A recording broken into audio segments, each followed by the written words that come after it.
Hola a todos, bienvenidos a Paredro, el podcast de libros, autores y demás actores del mundo literario. Les doy la bienvenida a otro miércoles de Busca Libre y Paredro. Este capítulo surge gracias a la alianza que realizamos con la librería virtual Busca Libre, que es la librería online más grande de Latinoamérica, que tiene un catálogo de más de 5 millones de libros locales e importados, esto es miles de libros, con envío de un día, es decir, que lo puedes pedir hoy y te llega mañana a la puerta de tu casa. Y el día de hoy vamos a estar hablando sobre un libro que pueden buscar porque está en Busca Libre, un libro que yo llevaba mucho tiempo esperando que llegara acá, como ya me escucharán decir en la entrevista, porque creo que es uno de esos libros que no pasa, que el tiempo no le pasa. Es decir, es un libro que siempre podemos leer y del cual siempre vamos a aprender, además a través de un lenguaje y de un estilo y de una cadencia que en verdad dan ganas de abrir la maleta, llenarla de cosas e irse de viaje. Me refiero a La invención del viaje, la historia de los relatos que cuentan el mundo de Juliana González Rivera. Un libro que no solamente nos habla sobre grandes viajeros escritores, sino que nos explica muy bien cómo entendemos el viaje, cómo culturalmente hemos entendido el viaje y cómo esa comprensión, esa metáfora y ese símbolo ha logrado calar de manera tan profunda en nuestra cultura para convertirse todavía en una de esas grandes metáforas, analogías, si se quiere, para explicar muchas de las cosas que como humanos tenemos que vivir. Juliana González Rivera es autora de los libros La invención del viaje, publicado por Alianza Editorial en 2019, y Viajar y contarlo, de Ediciones V también en el 2019. Es doctora en periodismo por la Universidad Complutense de Madrid y especialista en literatura e historia del arte. Es periodista cultural y profesora universitaria de periodismo, sociología del arte y la cultura, escritura, comunicación en la era digital y temas contemporáneos. Durante más de 15 años ha escrito crónicas, perfiles, reportajes y reseñas literarias para medios en Europa y América Latina, entre ellos El Diario El País de España, Etiqueta Negra, Arcadia, El Colombiano, El Mundo, El Malpensante, Otra Parte y Altair, entre otros. Su biografía nómada la ha llevado a vivir en Madrid, Bogotá, Medellín, Barcelona y Estocolmo, siendo Medellín el lugar donde nace. Es adicionalmente fundadora de Academia Itinerante. Así que sin mayores preámbulos, los dejo con un capítulo que es en realidad un viaje, que es en realidad la conversación de un libro que nos llevará por muchos lugares. Así que bienvenidos. Bueno, Juliana, en primer lugar, bienvenida a Paredro. Muchísimas gracias por esta invitación fascinante. Paredro es un podcast que escucho hace tiempo, que me gusta, me encanta el lector y el divulgador que tengo al frente, así que encantada con esta invitación. Juliana, muchísimas gracias y te tengo que confesar que hacía mucho tiempo que no esperábamos tanto un libro como el tuyo que llegara a esta casa para poder hacer este capítulo, para poder invitarte, porque un libro que se llama La invención del viaje, la historia de los relatos que cuenta en el mundo, que además va por su tercera edición en Alianza Editorial, no podemos pasar por alto eso, pues es un libro que tiene mucho que ver con todo lo que pensamos acá y lo que en muchos aspectos creemos que es la lectura literaria y que tú también hablas sobre esto. Pero antes de entrar al libro, Juliana, yo quiero preguntarte una cosa. Tú eres gran viajera, autora del libro de viajes. ¿Qué es lo primero que tú haces cuando sales de viaje y llegas a un lugar que no conocías hasta entonces? Lo primero que hago es sobre todo desempacar los libros que llevo en la mochila. Soy un viajero con libros, soy un viajero que siempre va muy encartado.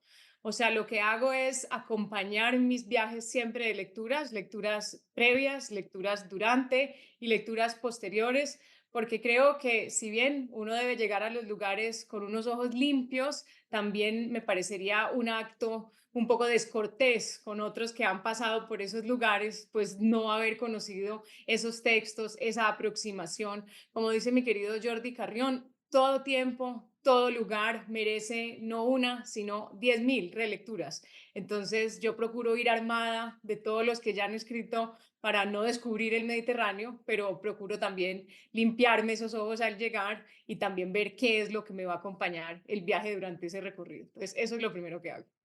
Pues gracias por esa respuesta, Juliana, porque nos pone en materia de inmediato. Es muy bonito como ya nos pone sobre la mesa el criterio de que todo viaje también es un doble viaje, es un viaje físico, pero también es el viaje, pues, de lo que consiste tu libro, que es el viaje que procura la lectura literaria, cuando podemos leer acerca de las experiencias de los demás, de los otros viajeros, de quienes fueron. Ujú. Lo que pasa con el libro de la invención del viaje es que procura ser un libro, un viaje a través de la historia de los viajes y también procura ser un motor de viajes para los viajeros, pero al mismo tiempo un compañero de caminos. Creo que esas son las tres cosas que pretende un libro como ese, un libro que parte de algo tan difícil como una tesis doctoral, tan pesado, pero que también fue en sí mismo un viaje, esa escritura para transformar pues todo ese contenido teórico en algo divulgativo y compañero de caminos. Entonces se puede hacer una lectura de muy distintas maneras, una lectura cronológica, una lectura provocadora, llamémoslo de alguna manera, de la lectura de todos esos grandes referentes del viaje, de viajeros y viajeras que están en todas esas páginas hablándonos de su trasegar, pero pues al mismo tiempo también que acompañe esos caminos como a mí tantos libros me han acompañado a los viajes. ¿Y tú recuerdas de pronto cuál fue ese primer libro que te puso a soñar con el viaje físico? Uy, no sé, no sé. Habría que pensar, yo me pienso siempre en los viajes de infancia, me pienso en una hacienda que tenía la familia, en el Magdalena Medio Colombiano, donde más que mis lecturas, eran las lecturas de la gente de mi familia que más que llevarme de viaje, fueron las lecturas que me llevaron a leer. Yo siempre digo, esto es una obviedad, es un lugar común, pero creo que todo viajero se hace también viendo a otros leer. Entonces yo veía en mi casa, en esa hacienda, donde pues muchas veces no había luz porque pues era un motor y de pronto se iba esa luz o había unos veranos eternos donde pasabas 2 meses pues montando a caballo o bañándote en la piscina, pero sobre todo lo que había era libros, libros y conversación de esos libros. Pero en mi familia lo que pasaba es que yo era la última de una gran saga de 14 primos, pero yo llegué como 10 años después, ¿no? Que los mayores. Entonces yo veía a todos esos mayores conversando de libros y yo quería participar en esa conversación, ¿no? O a todos esos adultos. Entonces los primeros libros, más que acompañarme con mi propia lectura, fue acompañarme esos primeros viajes en ese territorio, pues tan mítico que es el Magdalena Medio Colombiano, por lo menos mítico para mí, de ver la lectura de los demás. Pero yo sí podría decir también algunos libros de viajes propios que a mí me han acompañado. A mí me ha acompañado muchísimo Saint-Exupéry, me ha acompañado Tierra de los Hombres.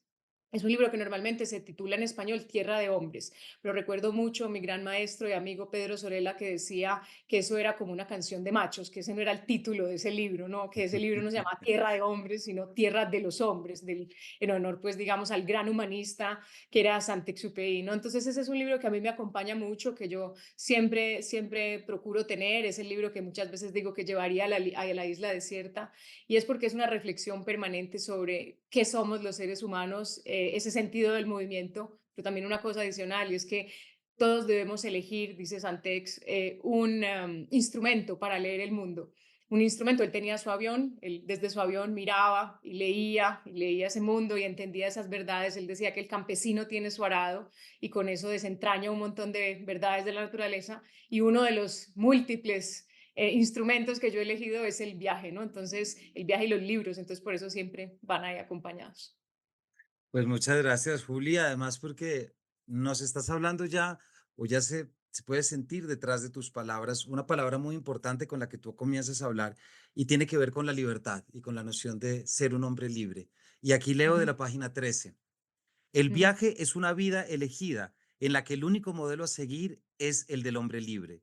Se trata ujú, de conquistar una mirada propia y de renunciar a los simulacros.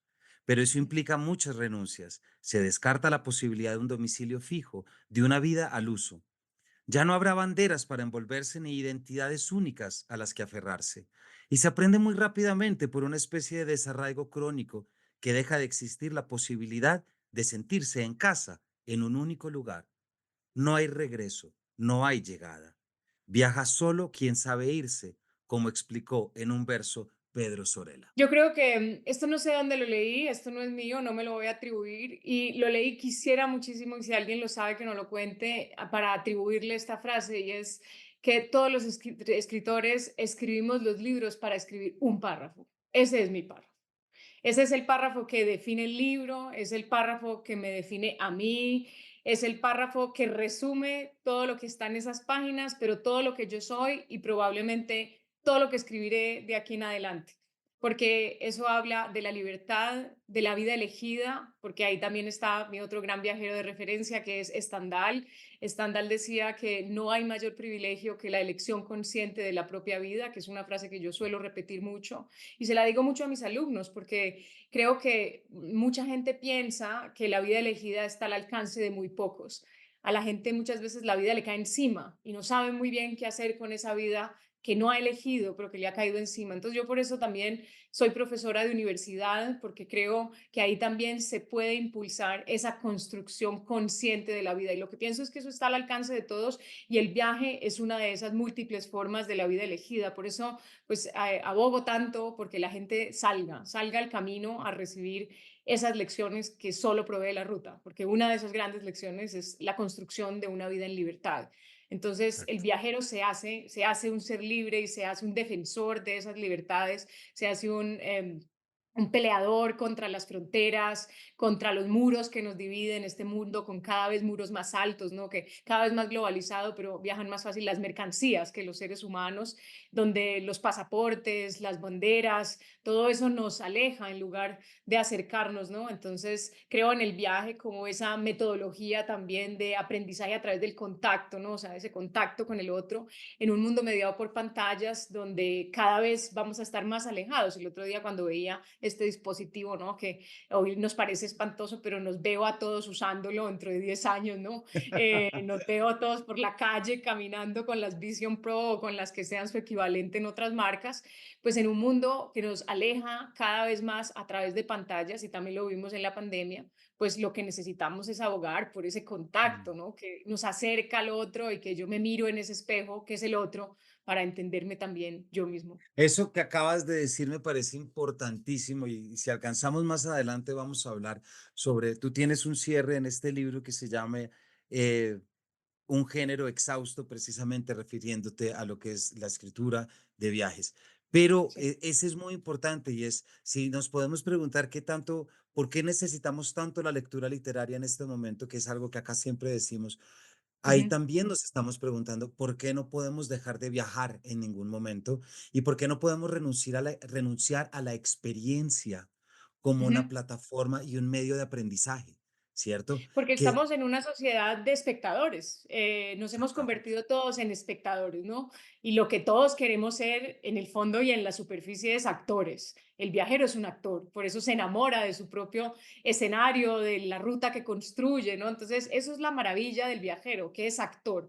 Por eso, a mí me encanta, siempre también lo digo, que hay que leer y hay que viajar, porque esto tampoco lo digo yo, lo decía San Agustín, ¿no? El libro, el mundo es un libro y aquel que no viaja no lee de él más que unas pocas páginas. Entonces hay que ser lectores del mundo y hay que ser pues lectores de libros porque también los libros no solamente nos arman la cabeza, sino que nos dan esa cosa maravillosa que es la empatía, ¿no? De aprender a vivir vidas ajenas para poder sensibilizar con el otro y no hacer tanto así con el dedo y señalar, sino mirarme yo, ¿no? Y en esos dolores ajenos encontrarme y en esos dolores ajenos aprender a ser un poquito mejor persona, porque yo sí soy de las que piensa que las buenas lecturas convierten a la gente en mejores personas, aunque siempre se saca el ejemplo de, no, es que Hitler leía mucho, bueno, pero ¿qué leía Hitler? ¿No? Entonces también, Ya. eh, tampoco es eso, ¿no? Aquí también, no, Sí. aquí también lo apoyamos y también no, hay otra cita que tengo aquí subrayada que no quiero dejar pasar, que trae mucho y nos recuerda las múltiples cosas que es el viaje, ¿cierto? Aventura, conquista, movimiento, iniciación, búsqueda, peregrinación, huida, éxodo, partida, regreso, cruzada, descubrimiento, exploración, cambio, creación, nomadismo, colonización, extravío, migración, exilio, expedición científica, misión, utopía, viaje educativo y sentimental, embajada, comercio, ocio, vacaciones y turismo. Me parece que Parezco también es Julio un... Verde cuando hacía todas esas enumeraciones, ¿no? En sus 20.000 leguas o en su de Tierra a la Luna. La verdad es que no existe una metáfora más poderosa que el viaje. O sea, el viaje es la metáfora de la Exactamente. vida, de la muerte, del conocimiento, de la escritura. Cuando alguien se muere decimos, ojalá tenga un buen viaje, ¿no? Más allá de lo que cada uno sienta, crea o profese, ¿no? Entonces, esa gran metáfora en la que caben todas esas palabras que acabas de leer, también es, digamos, una pista de lo que el libro intenta abarcar, un mundo imposible, una cartografía Exacto. absolutamente inabarcable, pero pues ese ha sido el reto y ahí comenzó la ruta, ¿no? En intentar hacer esa suerte de cartografía imposible de la historia del viaje y su relato y de esos motivos que nos han llevado a mujeres y hombres a lo largo de toda nuestra historia como humanidad a movernos, porque nos hacemos en movimiento. Y además en ese movimiento encontramos cosas tan hermosas como el arte, ¿no? El hombre se hace artista en el movimiento, o sea, llega a las cuevas y en esas cuevas empieza a pintar y que también traza las rutas y lo que va viendo en el camino, ¿no? Entonces, yo siento que ese universo infinito que es el viaje merecía la pena ser cartografiado. No soy la primera que lo intento. Hay intentos de Julio Verne en el siglo XVIII, en el siglo XIX, intentando esa cartografía y otros antes, ¿no? Entonces, ha sido una revisión de qué podíamos extraer, ese jugo, ¿no? Esos sentimientos comunes de viajeros y viajeras a lo largo de la historia, cómo nos hemos movido, pero también basada como en una suerte de indagación interior. Y creo que eso es lo que hace que el libro conecte con tanta gente, ¿no? Porque el libro, aunque suena un libro teórico, el libro no es teoría, el libro es un diván de Freud para la escritora que ven aquí, para resolverse sus propias preguntas. Cuando mi mamá me decía, yo me había ido a España a estudiar mi maestría, luego a hacer mi tesis doctoral y mi mamá me decía, pero ¿cuándo vas a volver? Y yo decía, no sé, o sea, yo me estaba sintiendo tan cómoda en el extravío, en la extranjeridad, en el desarraigo, estaba sintiéndome tan cómoda en todas esas sensaciones que trae el viaje que yo quería indagar sobre otros que habían tenido esas mismas sensaciones, ¿no? Entonces así fue como empecé a leer Viajeros y Viajeras y encontré pues que no era la única que tenía esas sensaciones y luego en algún momento dije, bueno, esto vale la pena sistematizarlo porque somos muchos los que hemos pasado por aquí y Claro. compartimos pues esas emociones comunes del viaje. Pero algo puedo decir, y también le puedo decir de una vez a la audiencia, que si bien tú acabas de decirlo, hay otros intentos de hacer la cartografía. A mí me parece que el tuyo es de una lectura y de una capacidad para poder bajar esos conocimientos doctorales de tus muchos años de investigación, de viaje, por supuesto, pero lo acabas de poner muy claro. Escribir un libro sobre viajes no es solamente viajar, es leer sobre lo viajado, es reflexionar sobre lo que se lee. Entonces, este libro a todos se los recomiendo muchísimo quienes les interese aterrizar estas cosas, porque además la organización, Juliana, que tú escoges es una organización muy rica. Dentro del libro hay un primer capítulo que se llama El viaje como universo, después breve historia del viaje y su relato, y luego un género exhausto. Hay un tema que quería que, espero que no sean las preguntas tramposas, pero A sí ver. quiero que nos ayudes un poquito, tramposas por lo que puedan ser grandes, pero yo quiero que la gente entienda un poquito eso que tú explicas también de el viaje como alegoría, eso que Ujú, acabas de decir, porque es que tú tienes toda la razón, no hay metáfora que usemos más que el viaje de la ujú, muerte, el viaje del conocimiento, el viaje de la vida, ¿cierto? El viaje ujú, del amor. ujú, Siempre pensamos que hay una cuestión temporal y luego otra geográfica, pero luego ujú. tiene tal capacidad esa metáfora que la podemos pensar desde la cabeza sin movernos. ¿Por qué no nos cuentas un poquito y traes algo del libro? Porque es muy interesante. Entonces, toda esa primera parte que habla de toda esa gran alegoría que es el viaje, una de las cosas que intento hacer es intentar sistematizar o encuadrar entre cuatro grandes motivos esas razones por las que los seres humanos viajamos. Y esa primera razón que me parece fascinante es la búsqueda, ¿no? Eso es lo que tenemos en común los viajeros y las viajeras a lo largo de toda la historia, que estamos buscando y no se sabe muy bien qué, no se sabe bien cuál es esa respuesta, ni ese objeto del deseo, ni ese lugar. Siempre pensamos que esa respuesta va a estar en otro lugar, normalmente lejos de donde estamos en ese momento, y ahí empieza ese viaje. Siempre digo que el viaje no comienza nunca cuando nos ponemos en camino, sino en la imaginación, en la pregunta, en ese anhelo del viaje. Entonces, los motivos para viajar han sido pues infinitos a lo largo de la historia. En principio, nos movimos en busca del refugio, de la comida, de una necesidad vital de supervivencia, ¿no? Luego nos movimos en busca del conocimiento, en busca de la conquista de los otros, en busca también del descubrimiento, cuando empezamos a ver que había otros que eran distintos y que eran también fascinantes. Entonces nos movimos también como los egipcios, ¿no? Que mandaban a un embajador a las tierras más allá de Nubia y entonces uno de esos embajadores trae un pigmeo porque pues le pareció una cosa fascinante para llevar a animar la corte, ¿no? Entonces luego esos motivos del viaje van cambiando y nos vamos moviendo por ese sentimiento de búsqueda interior, eso que nos viene pues ya del romanticismo, después de que hubiéramos viajado por la razón, la razón, la razón, la razón, para cartografiar, para medir, para descubrir, y luego vienen los románticos que les agradecemos enormemente, tenemos una deuda increíble con ellos, pues para habernos dicho, no, no, vamos a viajar por el simple y llano placer de viajar, porque el viaje también es interior. Y hay una frase de Goethe fascinante que dice, hay verdades que no le puedes desentrañar a la naturaleza a golpe de palancas y tornillos. Entonces, no hay palanca y tornillo que nos permita describir el sentimiento de lo sublime, que también pues lo teoriza Kant en esa crítica a la razón, ¿no? Que dice lo sublime, aquello para lo que no tengo palabras, que es absolutamente inconmensurable en la naturaleza y que yo me paro frente a ese paisaje o ante esa nueva ciudad o ante esa nueva sensación mía, ¿no? De movimiento y digo, es que no tengo palabras. Luego las palabras llegan, también lo decía Ibn Batuta, viajar te deja sin palabras, pero después te convierte en escritor.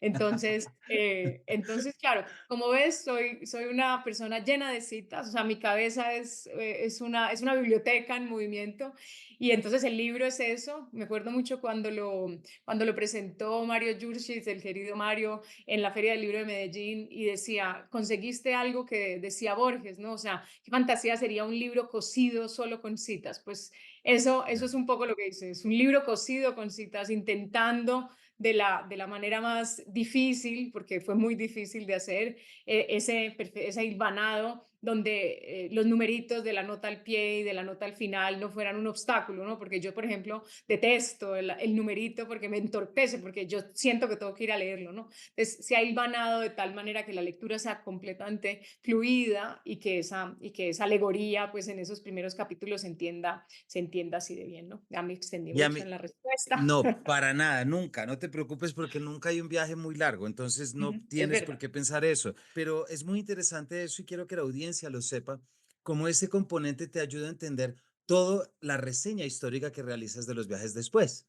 Por Ujú, supuesto, porque cómo entender la importancia del viaje si no entendemos qué representa, cómo se ata y cómo se puede atrapar. En mi caso, por ejemplo, yo disfruté mucho leyendo y puede ser porque es que te contaba ahora, recientemente le compré a mi hija Flora una edición ilustrada de Gilgamesh de ujú, Ciruela que estuvimos leyendo este fin de semana. Y ahí está ese prototipo del viajero, de aquel que va ujú. a viajar buscando a su amigo, buscando al inmortal. Nos cuentas también un poquito esos principios, porque estoy seguro que muchos, Julio, los que están a punto de oírte, han Ujú. oído esa palabrita, Gilgamesh, pero no Sí, tienen ni idea de la importancia sí, para total. esto. Sí, total. Entonces, decíamos que el primer gran motivo del viaje es la búsqueda. Luego hay otro gran motivo que es el viaje educativo, el viaje de formación, o incluso ese viaje que es como un rito de paso. Y ya eso también está en Gilgamesh, ya voy para ahí. Luego están los viajes por placer, que decíamos de los románticos, y luego está el viaje obligatorio, el viaje del que no hay regreso además, ¿no? El viaje forzado, que es el gran tema de nuestro tiempo. ¿Qué pasa con Gilgamesh? Gilgamesh lo que es el gran arquetipo. Lo decía Flaubert, decía, Gilgamesh es nuestra prehistoria y la Odisea, Homero, es nuestra historia, ¿no? Entonces, la gran literatura empieza, en teoría, en nuestro mundo con la Odisea, pero todos los arquetipos que están en la Odisea están antes en Gilgamesh, donde él sale primero en búsqueda de aventuras y luego en búsqueda de la inmortalidad, ¿no? Porque además, vamos a hacer un pequeño spoiler, se le muere su compañero, entonces él es el primer, digamos, Quijote que sale con su compañero. Yo digo que no hay viaje sin compañero, o sea, todo gran viajero tiene su Quijote. Yo tengo, por ejemplo, a mi madre, es uno de mis Sanchos, ¿no? Todo viajero, perdón, tiene su Sancho, ¿no? No su Quijote, sino que todo viajero es el héroe, es el Quijote, pero también tiene su Sancho que lo acompaña. En este caso, Gilgamesh está acompañado de Enkidu, que fue su compañero, ¿no? En su momento. Todo viajero también va al infierno y Gilgamesh es el primero que va al infierno, así como luego va Ulises y vamos a verlo hablando con Tiresias y Tiresias, el gran adivino, le dice, volverás a irte, o sea, nos queda fatal, o sea, fatal, como así que se va a volver a ir? Si ha pasado 20 años sin volver a su casa, Penélope lo está esperando, ¿cómo es eso de que se va a volver a marchar? Y Tiresias le dice, volverás a marcharte porque además el destino del viajero es ese, regresar para volver a irse. Siempre digo que no hay dos palabras que pierdan más sentido para un viajero que ir y volver, porque no sabe muy bien si está yendo o está volviendo, ¿no? A esos lugares. A mí me pasa permanentemente.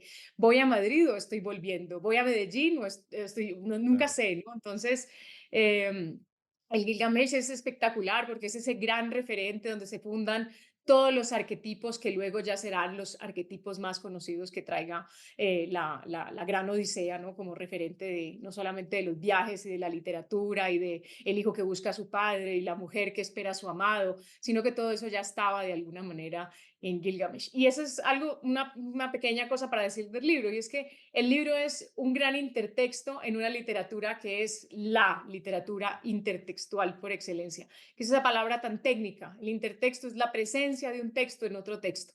Y no Exacto. hay viaje que no se remita a otro viaje anterior. Y pues Gilgamesh es el primero al que tenemos que ir todos. Fabuloso.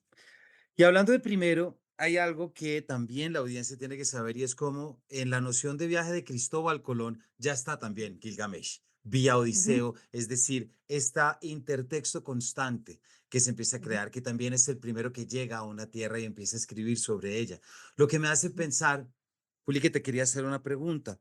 Sabemos que ujú, viajar es crear, tú lo dices en tu texto, hablas también del escritor viajero, ¿cierto? ujú, La escritura en movimiento son otros capítulos, pero también, y también lo estoy pensando por una novela que recientemente entrevistamos aquí a Juan Cárdenas con Peregrino ujú, Transparente, por ejemplo, que trae mucho la sí, idea del viaje, el viaje ujú. para poder hacerla, inventariar la naturaleza y todo lo que supone.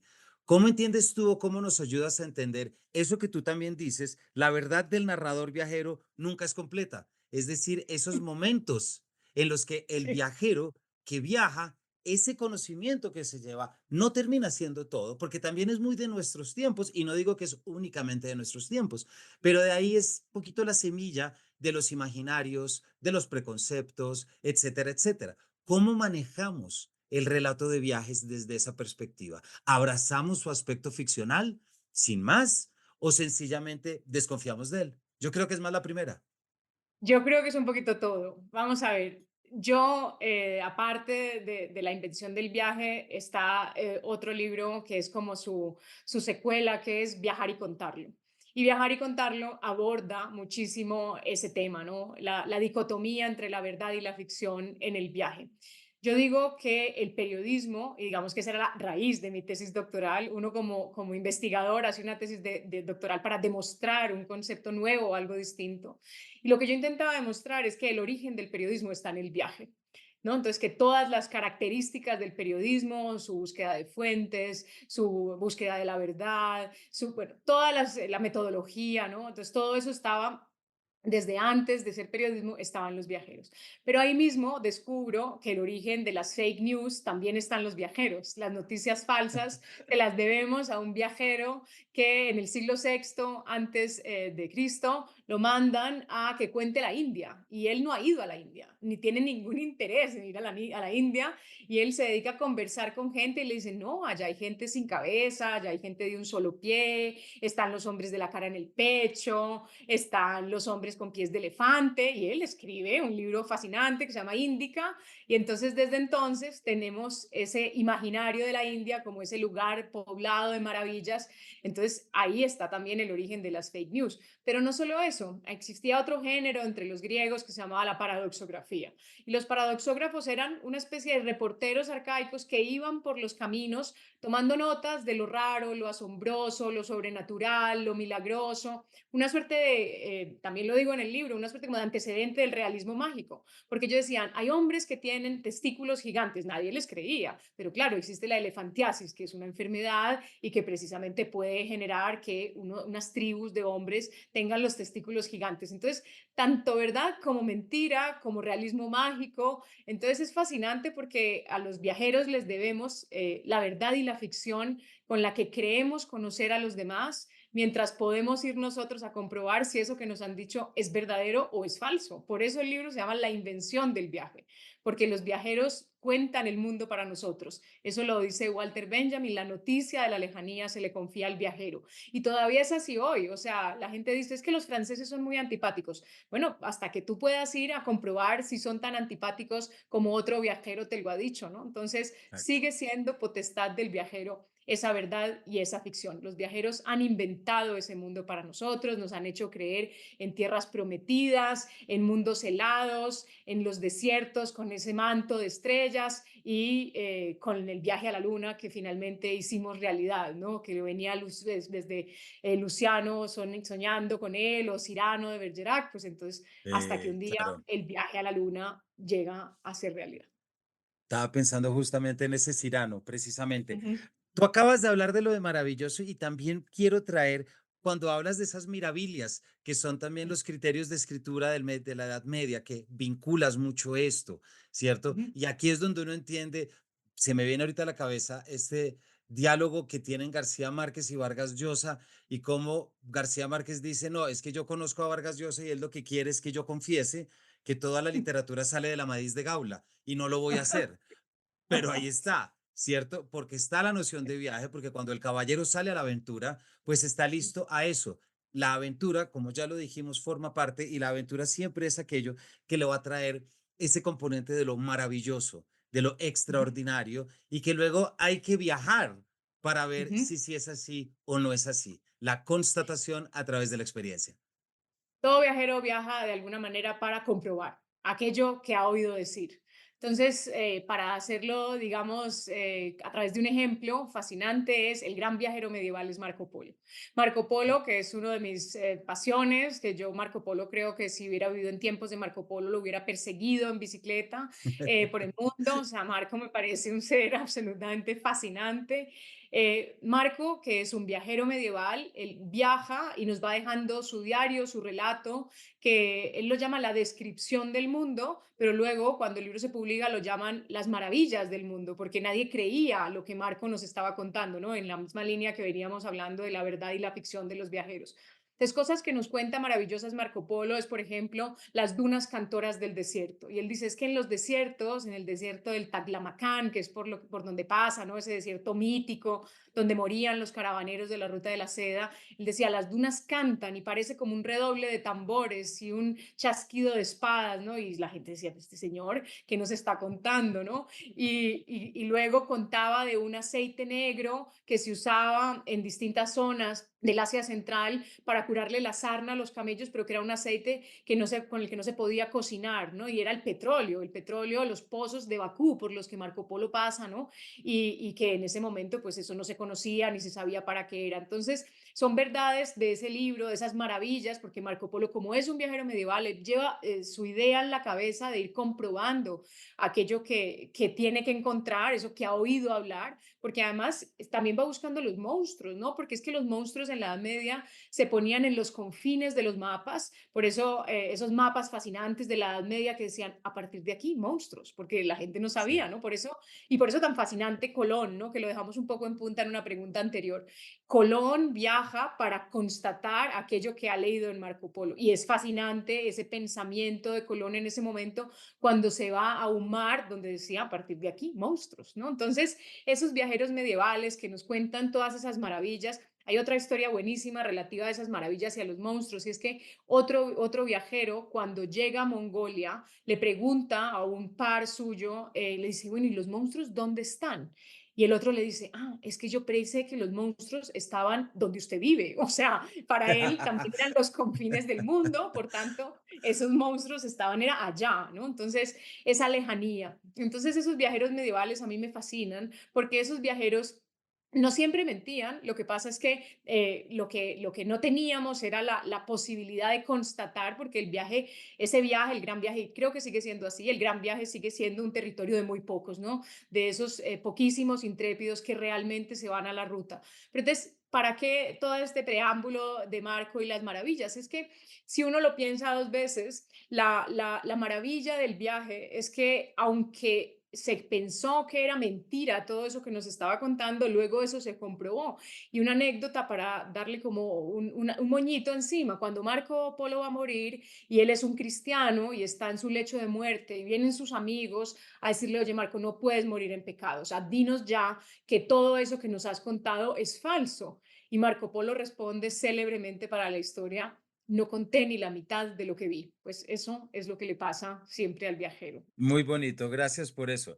Y además, para volver brevemente a Cristóbal Colón, en el diario de a bordo yo estuve buscando para esta entrevista una cita que ya no sé si me inventé o no, pero que sí está, creo que puede ser, y es cuando Cristóbal Colón escribe que afortunadamente no se han encontrado ningún cíclope y no se han encontrado Ujú, ningún polifemo, ¿verdad? claro, Y eso hay que pensarlo desde la perspectiva que alguien llegó a este continente así convencido es. de que se iba a encontrar a los grandes enemigos de Odiseo, que ya ahí Buenísimo. tiene todo el tema que me parece fundamental.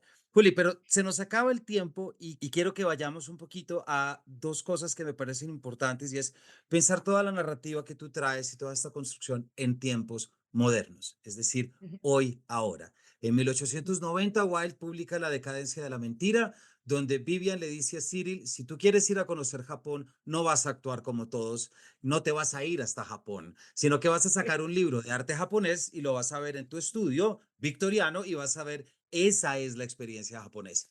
Me Ujú, pregunto, lo que ya adelantamos, todo lo que ujú. implica la experiencia real, sensorial, del desplazamiento frente a la cada vez más fuerte creación de realidades alternas, imágenes, etcétera, etcétera. ¿Cómo lo ves tú? ¿Qué percepciones te saca? ¿Cómo nos puedes ayudar a entenderlo? Bueno, decíamos que vivimos en un mundo de pantallas, donde pensamos que a través del viaje virtual, de la pantalla, de las realidades aumentadas, de las realidades virtuales, podemos conocer el mundo. O sea, esa es la gran ficción, esa es la gran mentira.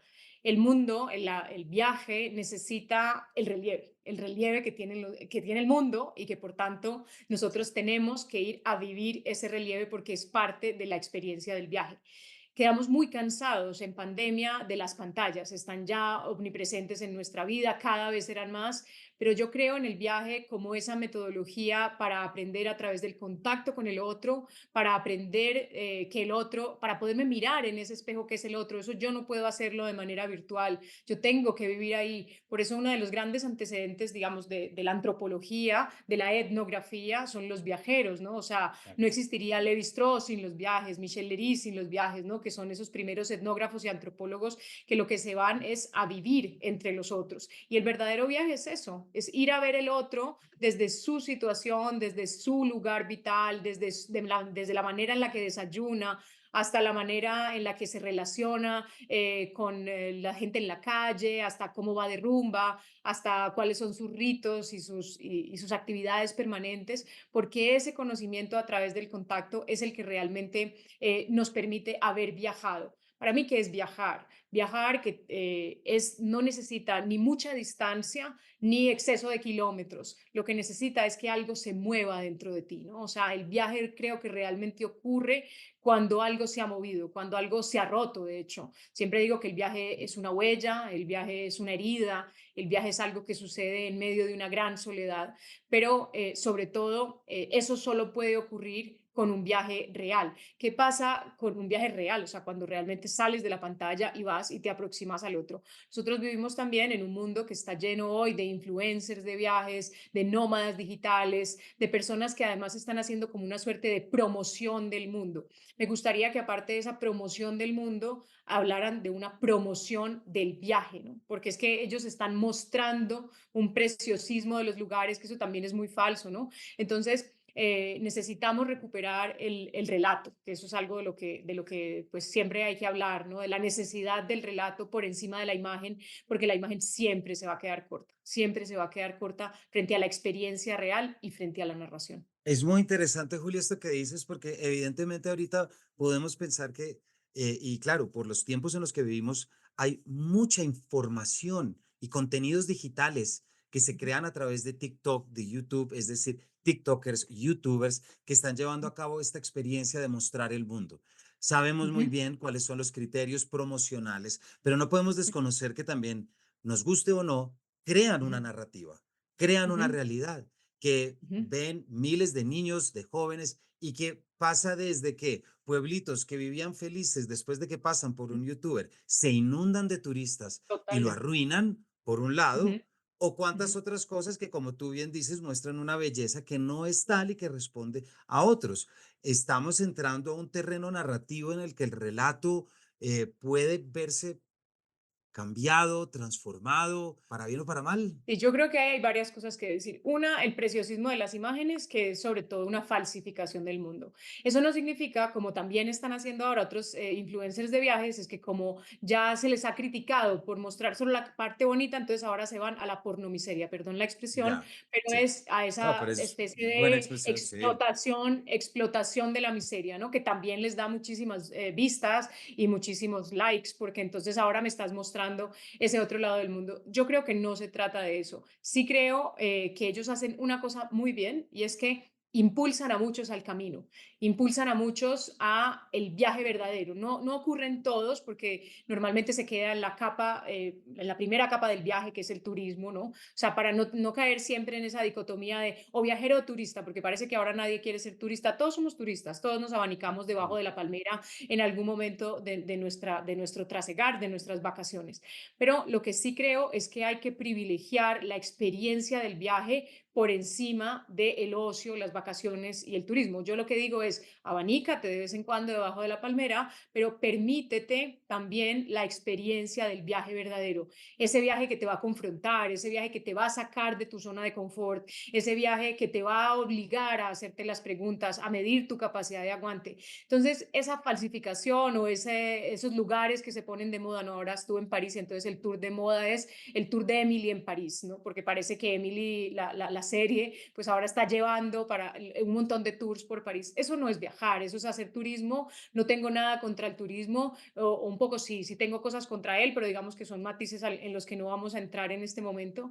Pero sí creo que lo que hay que hacer es, aparte de hacer turismo, privilegiar en algún momento de nuestras vidas esa experiencia transformadora de la que no se sale ileso. Y esa es la que habría que buscar y esa es lo que esos influencers también deberían invitar a esos otros a recibir esas lecciones que solo provee la ruta. Juliana, muchísimas gracias. Queda muy claro acá que esas increíbles similitudes que encontramos entre la lectura literaria y el viaje, que en muchos aspectos también invitan a salirse de la llamada zona de confort, es decir, Ujú, descubrir el mundo desde las otras perspectivas, a través de las cuales aparecen nuevas cosas nuestras, nuevas cosas de los demás, por supuesto, pero nunca nada de los demás va a cambiar si nosotros no ujú, cambiamos el lente a través del cual lo miramos, ¿cierto? ujú. Me gusta mucho tu definición muy puntual, y es que viajar es cuando algo se mueve por dentro. Viajar es cuando Así algo se rompe, y se rompe, no lo entendamos a mal. Muchas cosas para ser buenas tienen que es. romperse y se tienen que recrear desde esa perspectiva, ¿cierto? Entonces ahí creo que es una definición sencilla, y todos quienes hemos tenido la fortuna de estar en viajes que nos hayan cambiado, pues así lo hemos sentido. Así es, y yo creo que más que todo es permitirnos el viaje verdadero. Mi libro empieza con un epígrafe, una frase de Saint-Exupéry, que lo mencionábamos al principio de esta conversación, una frase de Ciudadela, el libro que Saint-Exupéry deja inacabado, que dice, me apiado solo de aquel que se despierta en la gran noche patriarcal, sintiéndose al amparo bajo las estrellas de Dios y siente de golpe el viaje. Permitámonos en algún momento de nuestra vida sentir de golpe el viaje, porque eso es una experiencia que no se puede explicar y quienes la hemos vivido sabemos que eso cambia por dentro y que nos ayuda a mirar el mundo de otra manera, con una sensibilidad distinta y también empiezan las preguntas interiores que nos hacen y creo que eso es lo que más vale la pena. Juliana, muchas gracias. Y para complementar esto que acabas de decir tan importante, también traer otra cosa que acabas de decir, y es que el viaje no significa muchos kilómetros. Podemos irnos Ujú, de viaje, si se quiere, a escasos 500 metros de nuestro lugar donde vivimos. Y si nos concentramos y nos preocupamos por buscar y preguntarnos lo que nos tenemos que preguntar, ya vamos a tener un viaje que parece habernos llevado a Kuala Lumpur. Para ujú. toda nuestra audiencia, hemos estado hablando de un gran libro que es nuestro recomendado en este miércoles de Busca Libre, que se llama La invención del viaje, la historia de los relatos que cuentan el mundo, por Juliana González Rivera, nuestra invitada, y yo les estoy hablando que tengo en mis manos precisamente la tercera reimpresión, siendo una primera edición en el 2019. Así que, por supuesto, ya saben cuál es ese libro que tienen que ir a buscar, cuál es ese libro que tienen que ir a regalar y cuál es el libro que hay que comprar y leer. Juliana, muchas gracias por tu tiempo y por traernos tan generosamente todo esto que sabes del viaje y ponerlo en la medida y en un poquito en los términos que nuestra audiencia lo pueda entender para irse a buscar su propio viaje. Gracias a ti por esta invitación y la invitación para todos, leer, leer y leer, viajar, viajar y viajar. De eso no se sale ileso, no hay Así regreso. es, no podemos estar más de acuerdo. Así que muchísimas gracias, Juliana, por habernos acompañado y todos ustedes, gracias por haber estado con nosotros en este viaje y nos vemos en una próxima edición de este Paredro.